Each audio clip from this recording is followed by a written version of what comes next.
I'm going to explain addiction to you using 3 pieces of bread. Don't scroll. One of these pieces of bread is fucking stale. You can't tell which one is which. You can have a guess, you could have a look, you might even be pretty confident with your choice. The point is, you don't know. Now imagine you're hungry, absolutely starving. You've got to choose one. You take whichever one you feel familiar to. You choose based off instinct, and your instinct works based on what's familiar. That is how addiction works. From the outside, people say things like, why would you choose to do that? I would never touch that. Oh, that's obviously bad. If I just show you the bread like this, you have to choose off instinct. Addiction doesn't begin as destruction. It begins as instinct. With addiction, the brain doesn't choose what's best. It chooses what's familiar. This is something called neuroplasticity. From a very young age, your brain is built for survival. And the only question it's asking is what will keep me safe? And if you grew up in an environment where things were inconsistent, unpredictable, or stress was pretty much constant, your brain learned that relief had to be quick, relief had to be accessible. Then in turn, your brain built a shortcut. It means that every time something brings relief, the pathway becomes part of your instinct. Let's bring back the bread, brother.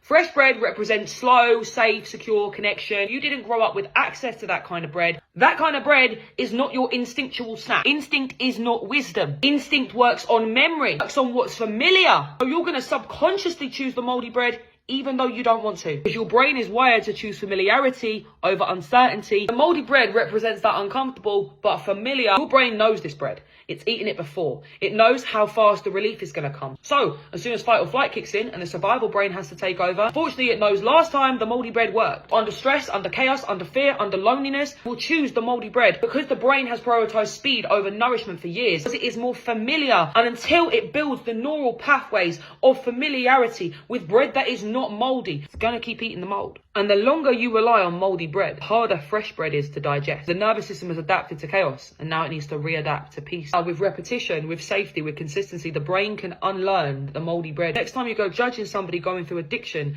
remember when you see someone reaching for the moldy bread, understand that they are not choosing mold, they are choosing familiarity. And if you're a recovering addict right now that's worried about relapse, if you're an addict currently going through relapse, remember that relapse isn't you choosing poison, it is your brain reaching for the bread that once stopped it feeling hungry. But you don't deserve to starve, and you don't deserve to get sick eating. Which piece of this bread is moldy?